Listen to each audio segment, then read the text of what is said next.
I've always believed that the tech, we adopt a lot of technology, but at the same time, the human touch is much needed in real estate, which cannot be completely negated.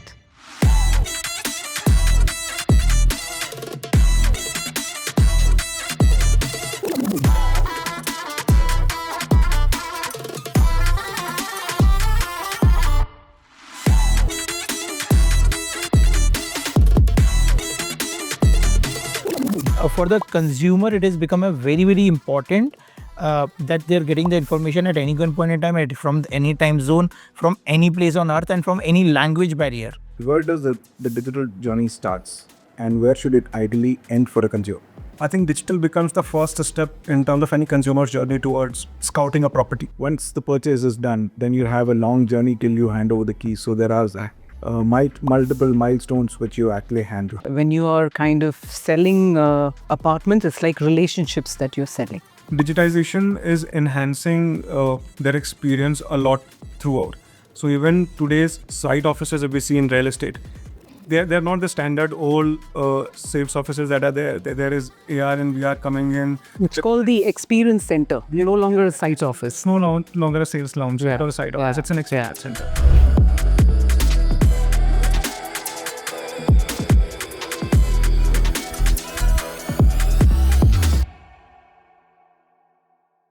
Hi, welcome to yet another episode of Roundtable Central powered by Brand Story. My name is Ajith. I'm from 42 Estates. I'll be the moderator for today's topic. Today's topic is about digital revolution in real estate, how tech is playing the pivotal role in real estate as a market, as a game changer. Hi, I'm Yashraj. I'm Deputy Vice President in Anarock. I come from about 15 years of global experience in sales and marketing, and I'm gladly here to express my thoughts on the technology and digital transformation that's happening in real estate. Hi, I'm Manisha. I'm heading sales and marketing with Gopalan Group. And over the substantial years spent in Realty business, I'm happy to be part of this platform and offer my insights and thoughts on digital marketing. Hi, I'm Navin. I'm currently working as Vice President Marketing at Xanadu Realty. I come with over 15 years of experience. I've dabbled across multiple industries, IT, renewables, real estate. More than 10 years of my experience has largely been in real estate, in business strategy and marketing roles. And I'll be happy to add whatever value I can in this discussion. So I'll start with the way today we buy, sell, or rent properties have drastically changed in the last decade. So from my perspective, we've seen buyers shift from site visit to the online sales, the online pitch, the virtual reality. In your view, where does the digital journey starts and where should it ideally end for a consumer? I think what has happened in the last about 10-15 years is with the emergence of digital largely. Earlier, if you see marketing side, it was largely led through, say, a print media or an outdoor. There were those traditional medias that were getting used. And the way people have started adapting and adopting digital technologies, the way they have been now being available on social media and all of these channels, I think it's become easier for any industry, not just real estate, to kind of reach out to them. And from that point of view, digital has become a very important part of reaching out to the right kind of a consumer. And that has shaped a lot in terms of how someone is going to rent or buy a property. Like a general consumer journey, when someone is looking to rent a property, what they would do is they'll go online and search. Similarly, if they want to buy a property, they would go online and search. Their criteria could be limited, that this is a certain location that I'm looking at or a certain price point that I'm looking at. But the first step in the consumer journey, while they are exploring the right property, is to go online and search it. And if there is a real estate brand that is not available on that forum, I think they'll be losing out. So while all our traditional medias currently also help us in creating that kind of an environment around which helps in people looking at a certain property with a positive bias, I think digital becomes the first step in terms of any consumer's journey towards scouting a property, whether it is for rental or sale or purchase. So from that point of view, I think digital is really important. And with passing time, I think it's becoming more and more important, because right now, from an 18-year-old to a 70-year-old is available on some of the other digital platforms, right? So if I have to reach out to someone who is like a 50, 60, I'll possibly use a Facebook or a YouTube. If I want to reach out to someone who is a 30, 40, I would possibly use a different channel. For a 20-year-old, I'll possibly use a different channel. But I know that across this spectrum, I'll be able to reach out to each and every person who's possibly be relevant to me. And I think that that's an opportunity that that digital offers to us. So I think from that point of view, digital is really critical the way business is evolving in real estate. So I believe if you see the consumer journey, and if you see the any business journey that is there, both the common point between the consumer journey and business journey is a digital ecosystem that has been created. For the businesses to grow and flourish from one scale to another scale, presence of digital is important, because physically you may not be able to present in all locations, but digitally you can be present across the world at any given point in time. Same way for the consumer as well. Physically, that consumer may not be able to go and check out different projects across the different parts of the city due to the so many various reasons. But from digitally, within few minutes and seconds, the consumer will be able to do that. So in terms of the consumer journey, we map it out. More than 70-80% of the India currently consumes so much content on Instagram and on Facebook and all other digital mediums that we use. Hence the builders as well as the different developers, they have to create the digital first strategy across their spectrum to reach out to the audience, and not just any audience but the right audience, because that's the only media where you're able to segment the audience, make the cohorts, and then target to the right set of data that you want to for a different project that you have. Yeah, I think it pretty much makes sense. As I look at it, I feel digital is primarily utilized to enhance the customer experience, drive innovation, and increase the efficiency. For me, right from where the lead would be generated to the extent that I would have primary sources coming in. So, reminds me of the days when it used to be just static ads and we running around scouting the neighborhoods for, these properties. Now, with the click of a button, you can actually view so many things happening. Probably the development across the neighborhood, everything is accessible. I think it's amazing if utilized in the right manner. But then again, there are specifics that goes into demographic and the kind of project you have, how to lead it, and all that. There's a whole lot of specifics and which needs to be looked into to make it more efficient. This leads to one and the interesting question. You put out a lot of information before even the customer steps into your premises. Be it the floor plans, be it the design, be it the architect, be it the super built-up area, be it the cost. So do you feel there's a challenge in drop-in site visit? So I get all information sitting in my room. I decide whether to come and meet you or not. I would probably look at it as a more transparent, because I don't want to lose that person if he has something in his mind that he's looking at that 1500 and square feet. I'm just saying hypothetically. So for him to have all the information right there when he's looking at makes a lot of sense. So he's absolutely shortlisting my project. At least I want to see that. So I think I would look at it from that point of view. But definitely prices is something that any developer or, for that matter, any marketer would like to keep it on hold. Rest everything is fine. Because you want to close it at the table, you're most welcome to come. Yeah. If you see, post 2016, once the data has come in, any which ways, whether you put out the details or not, all the information about the project is any which is available in RERA, right? Whether it is the development, if there is any challenges in the development or not, who are the promoters, what kind of funding they have, the kind of sizes in the project, the kind of parkings in the project, amenities, etc., etc. So that's the information is in which is post 2016 is publicly available. What you're doing it as a developer by making a beautiful landing page and web presence, etc., is you're putting the same information in a more presentable manner for the audience to consume in the most visually, easiest format that you can give it out. This is as simple as that. But what I feel is that information is a power.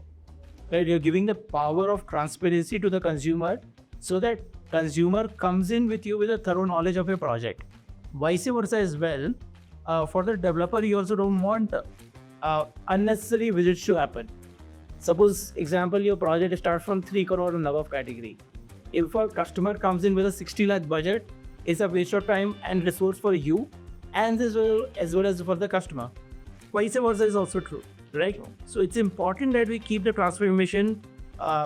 keep the information very simple, transparent, and as informative as possible for the consumer to come in. And probably that's why you see a lot of projects. The first visit is almost becoming the gateway to the closure, gateway to the booking. And that's where you see a lot of transformation of the first visit to the revisit to the closure. The cycle is pretty small comparatively earlier models that we had. That's a very interesting point. So the turnaround time I reduced. I think the way we look at it is at each milestone in a consumer journey, what we like to operate as is what are we going to nudge the customer so that it moves to the next milestone, right? So if I'm doing a landing page, if I'm doing a print ad, if I'm showing a digital ad, my intention is to move the consumer from this milestone to the next milestone, right? And for considering which category of a product it is, the next milestone could be different. For say a mass market product, maybe the next milestone could be directly to pick a check, or it could be to drive the person for a site visit, right? For a luxury, it could possibly be to book a site visit at their own place where say a sales manager would go and explain the property to them. So depending upon what is the next milestone that we are looking to kind of for the consumer to move on, that decides what kind and what amount of information do we want to put in the current milestone. So if someone is reaching to my landing page, and if my intention is that I want to drive that person to a site visit, so I would give enough information that the person gets interested in the site visit and still leave him with a certain lack of information which would possibly get fulfilled when the consumer comes to the site. It could be added up with a certain benefit that a customer might get when they reach to the site. And still, largely we look at real estate, barring a certain segment and certain properties, it is largely being still sold at the sites in person by humans to each other, right? That business is not happening online as much as possibly others would have liked. And in that value chain, I think this control of information as a science becomes very beautiful thing to work upon, which is about how we keep on enhancing the customer to move from one milestone to another. Someone who's come at a site visit, what kind of an information and how much of information should I give so that from a site visit to a conversion happens? Or if I know it's a product where a conversion would not happen in one site visit, like what Yashraj was saying, how do I ensure that there is a reason for the customer to come again? So it's not just about I have all the information at my digital portal, I'll not come to the site. It is also about I've come to the site, I've got all the information, now there is no reason for me to come for a revisit. But I know that it's a luxury category, the business would not get closed in one site visit. How do I use the information that I have to ensure that I could create a reason for the customer to come back for a site visit, right? So how we play that information becomes very critical, and it's there at each and every milestone, not just the Only the first step. I think it's pretty much simple that everyone has adopted digital giving out the basic information on the project and getting the customer to the site visit. Yeah. I'll add just maybe one more thing here. So digital, what we discussed, one part of it is digital marketing, where it is largely about reaching out to the consumers and them getting interested. But I think across the sales customer value cycle, digitization is enhancing their experience a lot throughout. So even today's site offices that we see in real estate, they're not the standard old sales offices that are there. There is AR and VR coming in. We have so many. It's called the experience center. The old gets in. It's no longer a sales lounge, right, or a site office. It's an experience center, and rightly so, because of the kind of experience that consumers get. So as a consumer, I could possibly go and look at the view from the floor where I'm buying, which is not possible. And technology or digitization is what is kind of making it happen, right? If I want to see how this space in my living or a dining space looks like, I could possibly go and feel like I'm right there in my living room and explore the space around me. So I think across the consumer journey, digitization is adding a lot of value, and I think it will continue adding from a lead generation as a first step to closure. So it's clear that the digital era has actually played a good role in getting consumer aware of what he wants and what he does not want to buy. and take a conscious decision and then come to the site, keeping the gestation time for the closure much lower. So it makes much productive for any builder to spend time on good leads vis-a-vis to a lead which is not apt for the kind of bracket of the product which we have. A absolute comparative study and all that to Yeah. the projects nearby and all that. Yes. So the current industry is flooded with a lot of CRM application, the proptech tools, the AI tools, the chatbots. If I need to ask you which tool would have actually made the wheel spin for your business? I think for some extent, yes, virtual tours with how how exactly your apartment would be in corner to corner going by, and how does it look like. But for me, I would always put both sides. I would always say the human experience, because they would come with certain expectations after they have a look at it. So that also need to be justified with how the experience you give in person. So I'm always of a believer that both has to complement together. Otherwise, their thing just comes flat, which we don't want to do that. So it's always lesser commit and over deliver is what our policies have been. And I've always believed that in my style as well of working. So I've always believed that the tech, we adopt a lot of technology, but at the same time, the human touch is much needed in real estate, which cannot be completely negated. And across geographies, it has proved that it plays a lot of role to. Adding one question, is it because of the token, the size of the decision? In a sense? The value of that value proposition, or the kind of the commitment which we do to the purchase of a property is significantly higher compared to any other asset classes or any other the white goods or anything which you purchase during your lifetime. Is that the only reason which one of the reasons, definitely, Ajith, because when you are kind of selling apartments, it's like relationships that you're setting. So I think in real estate, if you really want to be successful, you need to have that thought process in mind, even when you're selling as you're selling maybe a 30 lakhs to a 5 crore in one breath. But that fact always need to be behind you, that yes, you're selling that relationship, and that makes a whole lot of difference. And that's how your referrals do come. So some of the developers are sitting on their referral business like anything, even if the CPs or channel partners don't do well, they say, I'm very happy that I'm able to do this. So I guess, to an extent, I think it needs to be I think you need to be very conscious of the fact. And people appreciate when they see that kind of attitude coming in. And where you are, it could be one first-time buyer also, or it could be a fifth-time buyer, but the same thing experience goes about, talking about the tools, right? As a marketeers, right? Let's start from the first, from the value chain we start before the sales, correct? Which is the pre-sales and the consumer value journey. Let's say example, if I'm doing a Google ads, so there's a Google business manager where all the data analytics that comes in there. And there's a Facebook business manager where all the Facebook ads and Meta, gives us so many analytics and all those comes there. Then all these comes with a different CRM softwares, the internal or external that we use. All those leads will come there, and again the analytics goes in there again. Post that, once the booking happens, then it moves to a different software altogether or different kind of platforms altogether, and again the data and churning happens there. And then again post sales, maybe till the journey of possession and then post possession, the CRM journey would be very different altogether. In entire this value chain, if you see, there are so many different platforms that we interact on a daily basis, right? From the one side to the lead generation, and so many leads are coming, and to activate those leads, what are the different platforms that we go with? To at one point in time, how the collections are happening on each consumer, and then what are the milestone at which the collections are happening, and whether they're TLA or not, vice versa. So the gamut of tools that is out there.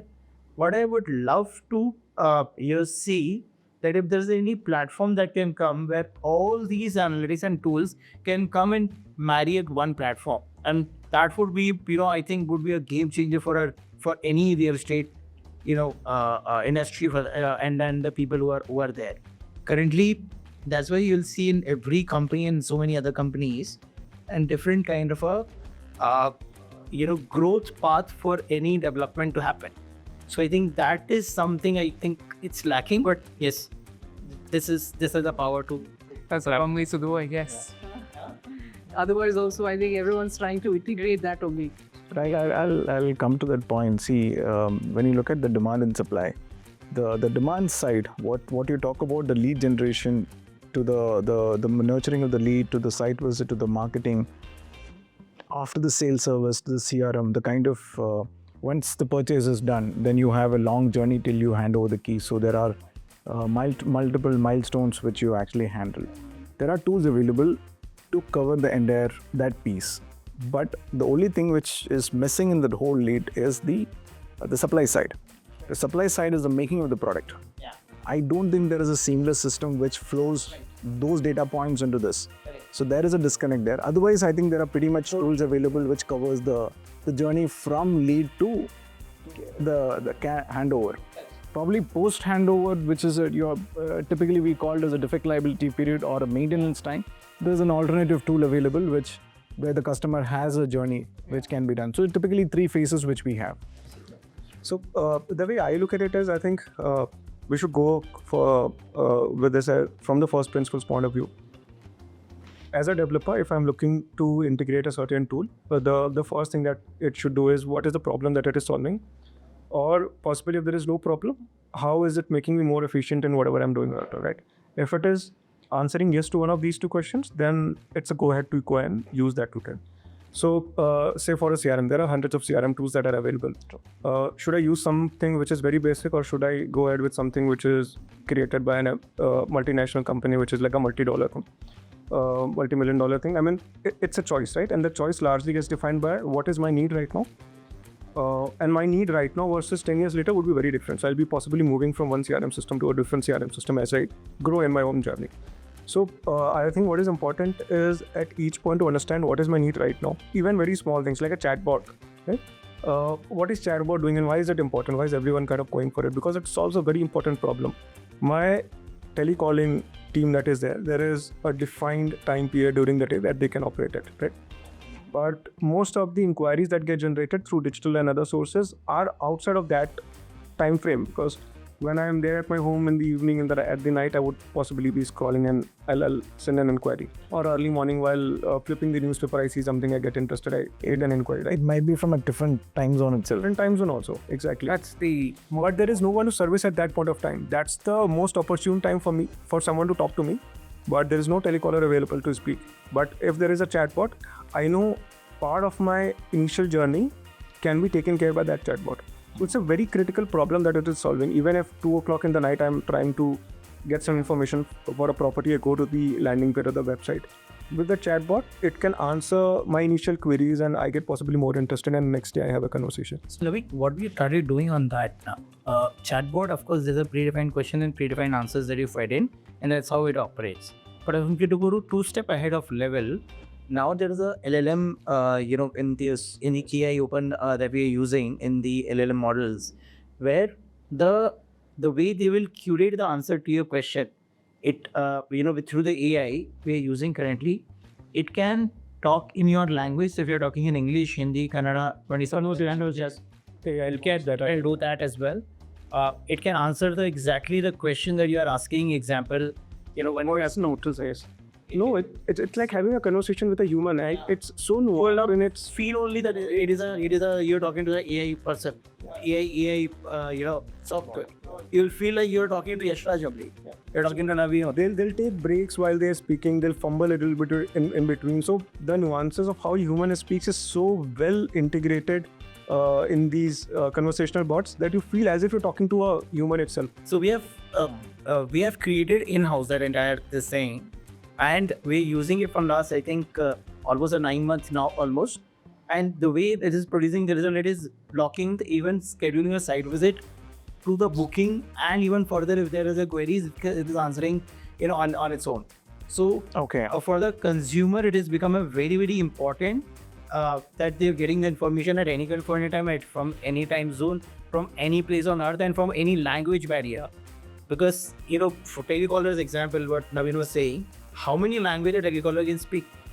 But AI, I can train him at any language. When you have these dynamics and you're selling an Uber luxury project, there you have to be, I don't know whether chatbots really will work or not, because you need to be extremely connected with that person, and selling essentially doesn't happen with brochures in hand. So I think each But I mean, sales will have its own pace to the answer. I think would still lie in that is it solving a problem for a conversational bot solves a problem. Someone wants to talk about a project to someone 2 o'clock in the night, it solves a problem, right? So I think if it is solving a problem, it's helping my business move a step ahead. I think that's something that I would want. Absolutely increases the efficiency overall. Because overall, this system, if there is only leads are pending which has not been, answered on a point in time, the lead will become dead. But if it is that quick, the resolve of a query, it overall enhances the system, efficiency, which caters to the next step, which you overall unlocks the potential for the whole business. At any point in time how many leads are in which stage of the business, where there is a qualified, disqualified, junk, failed, planned for the site visit happened, etc. Yeah. So that really helps a lot. Yeah, I think today there are tools available to have all this buckets segregated for the customers. So the total, which we typically call as a lead. Opportunities at stake. The lead funnel is what we call. So you can do the cohort analysis within that as well. So even within that, the way I do it, even if I have to, let's say, send a Women's Day message to only the women of a particular age bracket of, let's say, 30 to 45 years, I can do that. I can curate my creatives in a way that for, let's say, you it will talk in Kannada, the creative itself, and for you it will be in English, and for you it may be in the Hindi as well. Same creative, multiple language I can, and same point in time you will all receive it. So that's so that the digital is one thing, which is that big data analytics that has shown opens at doors with the meta in place. You're actually capturing what your consumers' affinity is, preferences is. You're going to the detail of and trying to capture that. Demographics, profiles. So what are the oracle? All this happens only if we keep the data in the right place. So for example, the lead funnel which you're talking about, the way you engage with your customer right from the first call to the last call is different. The customer who's actually come as an incoming lead or just put in the inquiry, has finished a site visit, or probably is negotiating, the way you engage, the kind of transcript, the kind of messages, mails, it's totally different.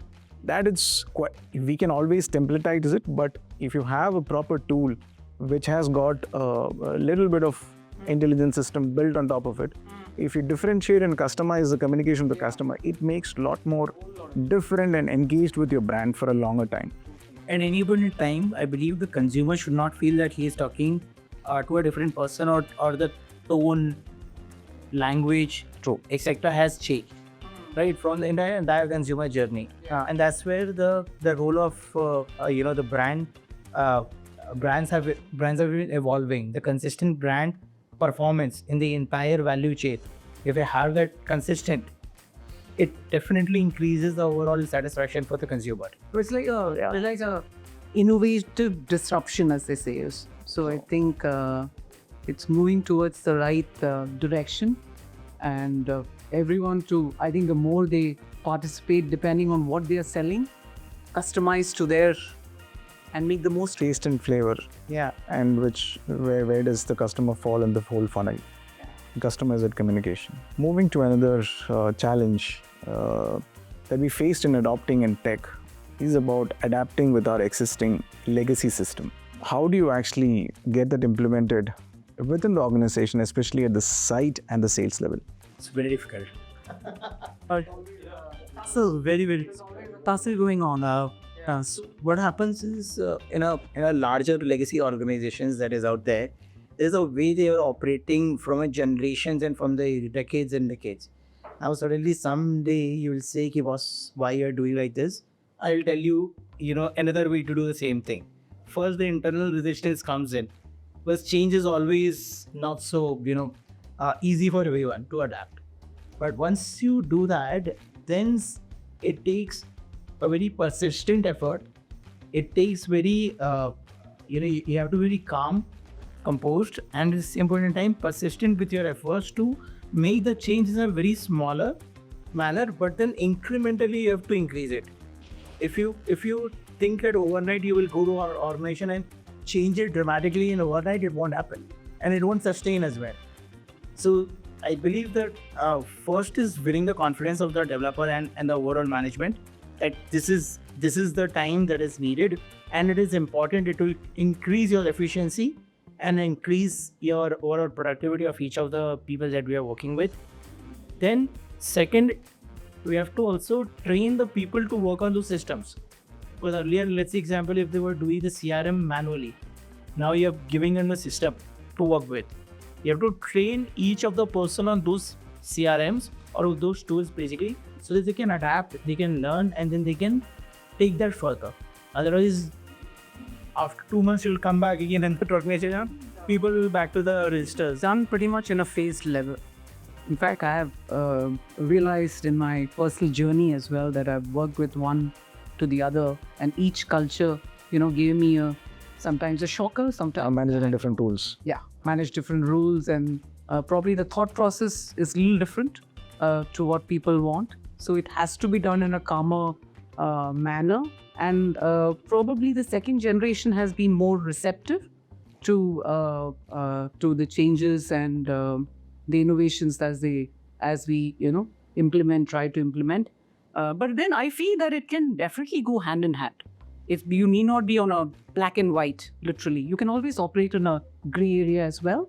Utilize the best, because a legacy always has a huge potential in real estate. So that credibility and brand can be showcased in the right manner. At the same time, adopt the tech which will allow you to showcase your best and increase the customer experience. So I think it's pretty much possible. It's not but it takes time. So I think systems get outdated, I think, in say about a decade or so at max. So the systems that would possibly have worked or would have been top of the line in say early 2000s, in 2012, 2015, those systems would have been outdated. And obviously there is a need to kind of refresh the systems that are there. And almost 100% of times it's a top-down approach that normally comes in. It would never be a bottom-up approach when it comes to upgrading or moving out of a legacy system and moving into a new system. The benefits are first seen by the top management because they have the vision to see, okay, that this system 10 years down the line could take me from this position to this position, and this is the journey that we need to travel at.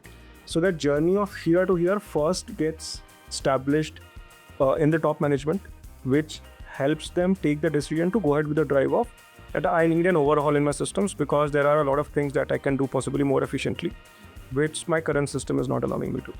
Now, when that is established at the top management and the system gets built, the challenge what you mentioned is the adoption. So there is a large team and everyone would resist moving from one system to another. I think what becomes important is to showcase them the benefits that it would bring in their own life. So if there is overall system overhaul, there would be certain benefits that a CRM system would have. There is a certain benefit that a design team would get. Procurement team would have its own benefits that would be the construction and the engineering team would get benefited. The sales team, the marketing team, the overall organization has different benefits that derive out of this overall system overall. So the person at the top sees it in one shot, but I think how we bring out the benefits to each and every vertical within the organization is what would help them make it easier in their own mind to go ahead and try it out at least. And trial is the first step, and then comes the acceptance once a benefit is seen. So I think that largely becomes the roadmap or a pathway to move a certain system and bring in a new system. It is always a long journey. First is, even to transition everything that's existing in a current system, all the data, all the information, everything that is there, movement of data itself is a big task. And then to transform it in a way that would be relevant for me from not right now, but for 10 years down the line. Right? So to visualize that system and create something that would help me move 10 years further. So that is a big task. And then getting everyone together to come on board with that vision that, okay, we are moving forward. We want all of you to move forward, and these are the benefits that you'll get. I think that becomes the space where the leadership largely, I think, comes in. How a person who has that quality of a leader to kind of really get everyone on board on that journey, I think that becomes important at that point of time. One of the things that is important for any organization to be is their ability to be agile. How flexible are you as an organization, and how much agility you have, right? If the systems and the processes in place in an organization which are very, very stiff in nature and very, very, outdated kind of a way, as the organization grows from time to time, the challenge any organization face is it becomes even more difficult for that organization to move from one place to another place. However, if we have seen even the largest organizations on earth, that they make the process and system so agile that with every new invention that comes in place and every new technology gets introduced, it will absorb easily, and while the old is still there and slowly it outdates and then phase out, right? That way what happens is the systems doesn't get so disturbed overnight. That's the kind of a plan from the leadership, from all the management top people have to keep in mind, so that from the long time the system can reinvent itself, and every department can keep be abreast of the situation, because I have to be ahead of the curve all the time, and I have to be the first in the industry, first in the organization, first in my team to adapt it and then move ahead next. That competitiveness within the system is also equally important as it is for the outsiders. I think it has to trickle down from top. I remember I've been part of this total transformation drive. I'm not mentioning the name of the company, but I remember how difficult it was for certain departments to adopt, especially having an SAP in the real estate sector to start off. So as he rightly said, it goes from one department to the other, seeing what benefits you will have as an individual as well and as a department as a whole. So I think once it is implemented, I think Easy. it has to go means it has to best go. So that's very, very important. There's no other way around it. I mean, you can't think of kind of growing and moving forward and having a system which is kind of pulling it down. Correct. If we would have still been on the age-old systems, it would have not helped us kind of come where we are. So that change is a necessity. The friction that comes is part and process of how that change happens. But I think there is no other way around it. We have to go through that. Yeah. But I want to ask you, you come from a legacy developers and etc., right? How do you develop your earlier generation, right? How the uncles and those were operating and how you are operating now? See, predominantly, if you look at the whole tech evolution has happened in the last decade or 2 decades. So, as Manisha said, typically this get triggered from the second gen entrepreneurs who are actually inducted newly into the board. They come out with the ideas of adopting new technologies and end-to-end systems, because they probably would have traveled around the world. They would have studied the top 5 real estate companies around the world in different countries, different markets, and even in India, how they operate. And they would have been also done a little more forward studies, probably abroad or even in India on business management. They would have actually had certain real-time case studies plus some framework at which they want to operate. They come with certain set of expectations. The only problem what we see is the resistance from the top. So it takes some time to actually make them understand, look, from this step, you move 2 steps further after 8 months, 9 months. You don't, as you clearly said, you can't do an adaptation of tech from the supply to the demand side totally. So you need to start with a small piece, fix that pilot, develop a coach in that department, and he becomes the hero of implementation. Then the company comes in, then do a dry run, then implement it. While the phase is halfway through, move 1 step backward, get to the next system. So otherwise, there's going to be a disruption for a quite while. So you've rightly said the companies need to be agile. So if you're not agile, see, you should, while you develop this whole platform, you need to understand that anything which comes new, which is relevant for your business, your system should be, your DNA should be made in such a way that you should be able to adopt it partially and get your old one flushed out over a period of time. So your overall business doesn't get touched up at the same point in time while you're in the transformation journey. It's a difficult journey. You need to actually make them understand, look, if you don't adopt, you won't stay in this business for a long. Yeah, there's so many faster they understand that from not just from real estate but even from other industries as well who have not adapted. Right, they've been out of business. Any business for that. Yeah, and it is global. I mean, it is true for any sector, any piece in the world that each is a recently. What is only constant market. Yeah. So you look at Nokia, Kodak, all of these areas are out market because they did not see where the world is moving. They were not ready to kind of jump on that bandwagon and kind of run there. Numerous examples. Those exist now. Numerous examples here. With the current progress what we are on tech adaptation with the real estate segment, looking ahead, do you think there is going to be a time where the home buyers are going to complete the whole journey of identifying a property, seeing the property through augmentation, making a decision to purchase, making the home loan sanctioned through digital, and doing a registration and closing it without a human touch? Definitely possible. Yeah. I feel so. It is definitely possible in theory. It is also definitely possible in a kind of property that you are investing in. For example, if it is a out far land that you are buying in some distance places, etc., a proper decent developer and all the documentation and everything definitely can happen. I know a couple of developers who are doing that as well. Only digital sales. They don't have even the physical sales office as well in the land they're selling.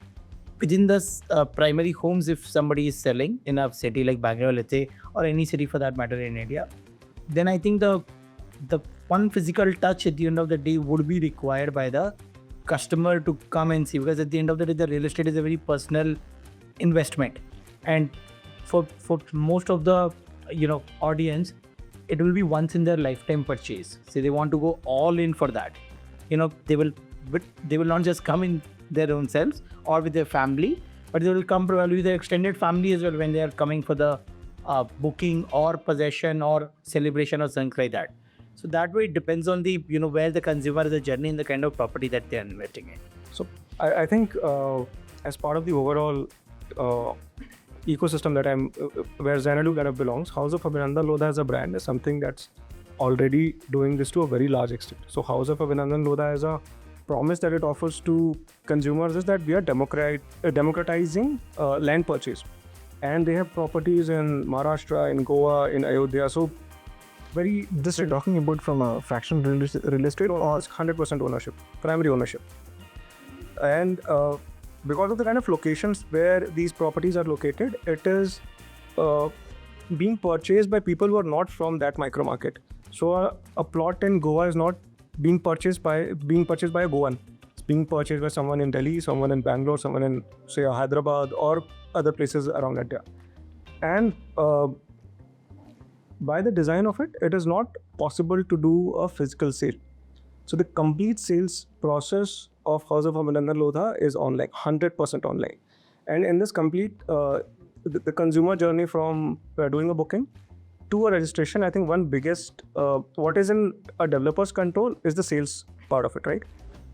What goes out of the developer control then becomes the home loan part, the registration part, where say a third party service from a bank or a DSA and government's intervention comes into play.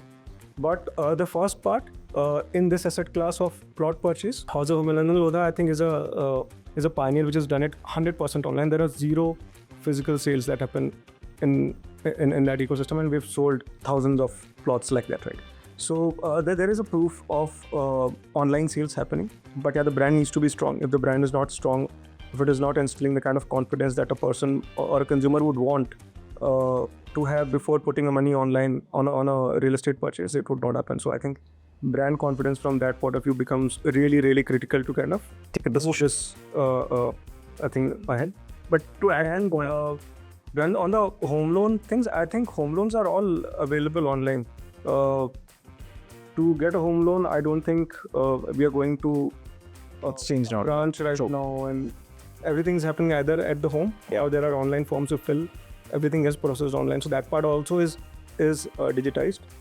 The registration part, I think, is still a little Stepping the state regulation has come to be. so I don't, yeah, so hopeful, fingers crossed, we should very soon be there. So developers would love consumer journey can happen online. But if we dial down maybe 3-4 years back when we were in the middle of the COVID, every sale which was happening online only. Whether it is a primary sales or secondary sales or some plot sale or something else, everybody whoever could adapt, as quickly as possible to the online platforms, every sale happened that way only. It is just that Some of the asset class can be looked into, like he said, for the plots and all that, But when it comes to apartments or value homes for that matter, but when it comes to these luxury apartments and all that, where you actually, Then you that could be a, feel and touch and feel before you. yeah, you do that. And then there are, specific people are assigned so that they are given that experience. And probably the customers probably expect that. So it's default that they expect. So you can't really avoid. And now the power brokers are playing. Many of the NRIs the power brokers are actually representatives who are doing all these things for them. which is happening outside the country. Pretty much. So I feel that the COVID from that point of view was a big catalyst in terms of getting that digitization within real estate. It was a force, rather for souls to support actually. Otherwise, you're sitting at home. It really has accelerated the way digital adoption happened within real estate. Without that, it was all legacy systems like what we were discussing earlier. People were not ready to move out of it. Everyone wanted the touch and feel. Even for a 30 lakh apartment, they want to go see it. But I think many people have evolved to start moving towards a digital purchase, a digital business cycle in real estate also. But yeah, there are those caveats of the brand being really powerful enough to give that confidence to consumers, etc. Yeah, I think it's pretty much like as long as it's in a segment where you could afford to take that risk, as long as the caveat, the brand is known as a legacy, it's got a trusted builder who has delivered projects and has a legacy. I think the customer will come forward and put the money online and would want to buy. Apart from the registration, even though all the builders would love to get the registration online, to get the hassles off, hopefully that government understands the system and how the data, because today, right till the payment of the money happens online, the challans are made. Even in Karnataka, the systems have changed. So you're paying the challan, taking an appointment, going to the sub-registrar office. So even that last leg get totally automated, and if you can do it at home, well and good. only one thing that is a challenge currently there, which I'm sure government is trying to solve that at some point in time, is because the registration happens through the biometrics. True. If you're not there, how the biometrics will flow, and there could be the potential risk of that as well. So that part, I think, if they solve it through the so many other, which is connected to your Aadhaar and all the retina scan, Aadhaar, so many other things. Today you have DigiLockers, you've got all the assets, all papers are getting into digital vault escrow accounts. It is very much possible, but there's a significant amount of investment required from the government because the traditional system need to go off. The whole database, the way they keep, they need to adopt how it's totally a lot of sophisticated and very personal information about your income, what is the cost of purchase, what is the TDS which you pay, your spouse's number, the spouse's email ID. So the data privacy comes much ahead of it. I think the technology requires a very robust think through before moving into that step. It will take a while, I guess. Yeah. Hope in our generation adapt. True. Yashraj is hopeful. They were very positive. So as leaders shaping the real estate future, do you think this tech enablement is just stay as a tick mark in the whole system of industry or a company, or do you think a real adaptation will happen in the system?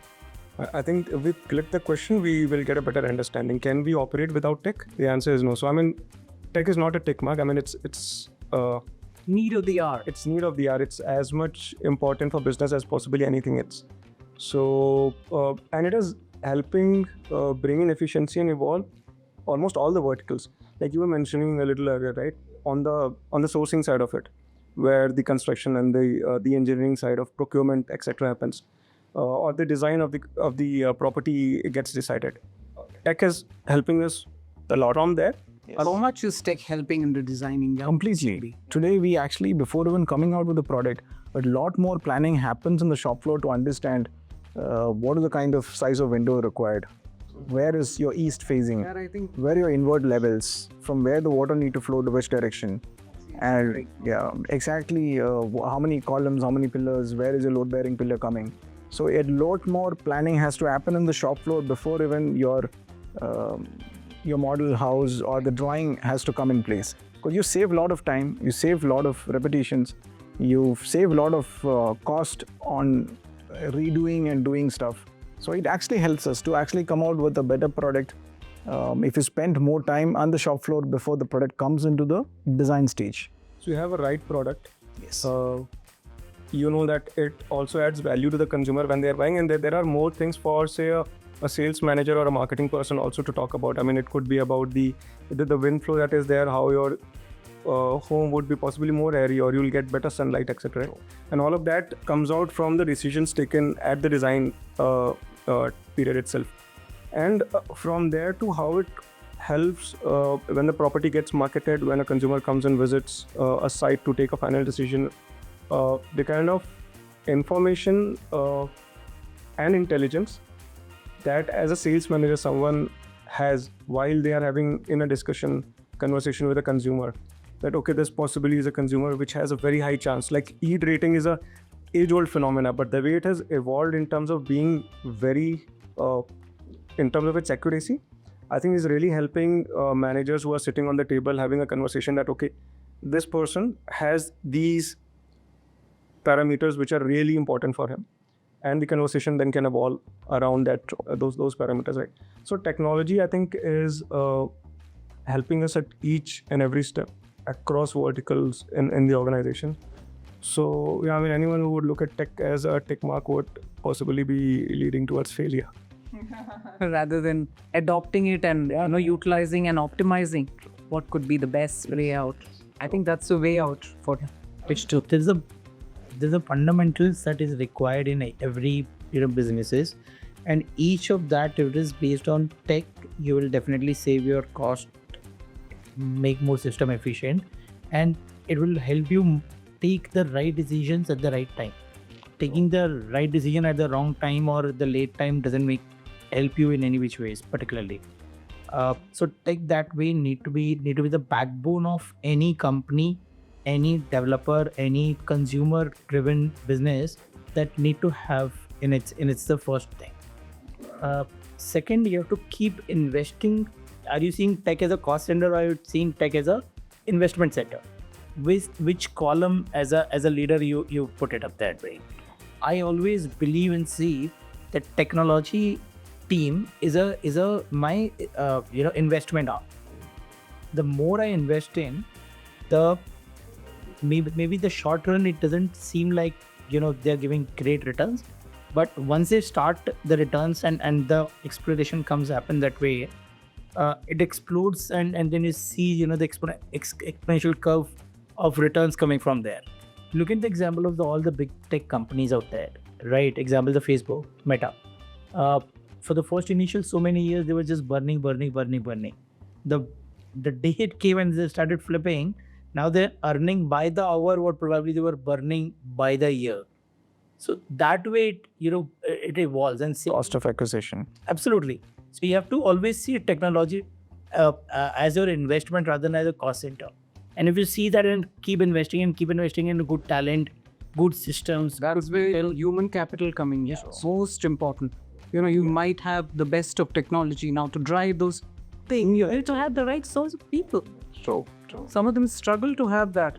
A lot of companies are willing to pay. it's basically Is it a value add or is it becoming a cost?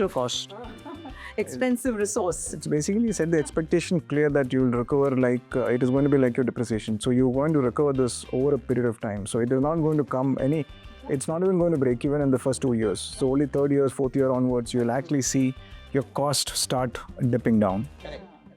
But once it start happening, there will be a alpha point, I call it. Once the alpha point will come in, then you will see your returns will be exponential. It won't be linear. True. And that's where that alpha point, when it comes in, it will change the probably the fortune of a company. True. Because the other players who might have, who may join you in tech journey that one time, but we would have started, let's say 2 or 3 years back, by the time they'll catch you, you will be at a different, stratosphere altogether. I remember in our total transformation drive that we had, there was a lot of resistance across certain departments. As usual. As usual, when this was adopted. And I clearly remember when from our chairman, this mail came in. Nice, but at the end, it was written ship in or ship out. The message was clear. No more. Adapt. Otherwise, that's the end of it. From an employability perspective also, everyone need to understand, as long as you're able to adapt to the current environment, because the market is changing, the players are changing, your gallery is changing. If you don't adapt to the change, you become easily replaceable. I mean, How to put it, is relevant is very, very absolute. I may be a marketer by heart, a marketer by passion and everything, but I spend still, so much time with my tech team every week and every day just to understand what kind of new things they are doing in and what kind of problems I am facing in my own, day-to-day occurrence with the businesses. And then they will keep on bringing the solutions which might be required at a larger level, 3 months down, 6 months down, 2 years down the line. The example, earlier we were talking about the AI, conversational AI. The product we are using now, maybe 9 months before, right? But the work started almost 2 years back, 2.5 years back. When it was a very new thing for the world, we started working on it silently, but in those back rooms and bringing those products, kya karna hai, kaise karna hai, and all that thing. It's an ocean. It's an ocean down there. So you have to always see tech as your investment. It will give you return. You just have to be patient. What I believe as a final thought is that digital should be the dharma of your business. And on that, you should build everything from scratch up. To summarize, I would say that technology is in now.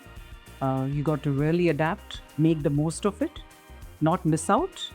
And by making the most of it, I meant to really sink into it, understand your target group very well, and give the best shot and adapt as well. I think technology is the growth engine of any organization. Real estate should also look at it like that. Without tech being at the forefront of business, there would always be someone else who will be moving faster and beyond whatever you can. So what is important for each and every organization in today's world and with the evolving technology is to take tech as the growth engine of the organization, invest into it, and then reap the benefits. For a conclusion, I feel the digital transformation is going to be, it should be powered into the DNA of the system. So if you look at any industries around the world, unless otherwise you adopt agile, being agile and adopt to the technology, you find little out of the shape in the current market. So it's important for us to have technology as a DNA for the real estate companies and industry as such. To conclude, I thank Yashraj, Manisha and Navin to join this discussion in the evening, especially the tech, how tech is driving the real estate. So thanks for coming for the Roundtable Central powered by Brand Story. Thank you. Thank you so much.